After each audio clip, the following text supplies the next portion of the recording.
ఇంగ్లాండ్తో తొలి టెస్టులో భారత్ అద్భుతంగానే బ్యాటింగ్ చేసింది. ముఖ్యంగా టాప్ ఆర్డర్ ఇరగదీసింది. కాకపోతే లోయర్ ఆర్డర్ విఫలమైంది. దీంతో లీడ్స్లో గెలవాల్సిన మ్యాచ్లో భారత్ ఓడిపోయింది. 5 సెంచరీలు నమోదు చేసినప్పటికీ ఫలితం లేకుండా పోయింది. తొలి ఇన్నింగ్స్లో భారత జట్టు ఓ దశలో 430 పరుగులకు 3 వికెట్లు కోల్పోయింది. కానీ చివరకు 471 పరుగులకు పరిమితమైంది. 41 పరుగుల తేడాతోనే చివరి 7 వికెట్లు కోల్పోయింది. రెండో ఇన్నింగ్స్లోనూ భారత్ టాప్ ఆర్డర్ మెరుగైన ప్రదర్శన చేసింది. 4 వికెట్లకు 333 పరుగులతో పటిష్టంగా కనిపించింది. కానీ ఆ తర్వాత టపటపా వికెట్లు కోల్పోయింది.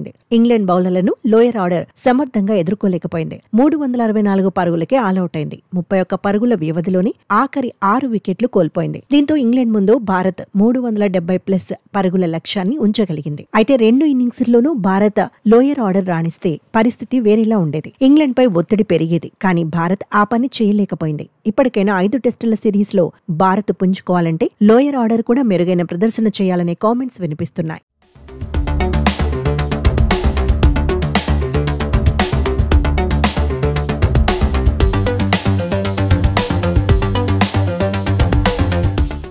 భారత్ లోయర్ ఆర్డర్ కు సంబంధించి కెప్టెన్ శుభ్మన్ గిల్ రియాక్ట్ అయ్యాడు. లోయర్ ఆర్డర్ మెరుగైన ప్రదర్శన చేయకపోతే టాప్ ఆర్డర్ మరింత బాధ్యత తీసుకోవాలన్నాడు. స్పెషలిస్ట్ బ్యాటర్స్ ఎక్కువగా పరుగులు సాధించాల్సిన అవసరం ఉందన్నాడు. టాప్ ఆర్డర్ బ్యాటర్స్ ఎక్కువసేపు క్రీజ్ లో ఉండాలన్నాడు. తాను 147 పరుగుల దగ్గర బ్యాటింగ్ చేస్తూ వికెట్ సమర్పించుకున్నానన్నాడు. లీడ్స్ లో ఇంకొంతసేపు తాను క్రీజ్ లో ఉంటే బాగుండేదన్నాడు. అలర్ట్ గా ఉంటే రిషబ్ పంత్ తో కలిసి మరో 50 పరుగులు జోడించేవారిమన్నాడు. మ్యాచ్ పై పట్టు బిగించే వరకు క్రీజ్ లో ఉంటే ప్రత్యర్థి జట్టుపై ఒత్తిడి పెరుగుతుందన్నాడు. మొత్తంగా తనతో పాటు ఇతర టాప్ ఆర్డర్ బ్యాటర్స్ మరింత మెరుగ్గా రాణించాలని చెప్పుకొచ్చాడు శుభ్మన్ గిల్.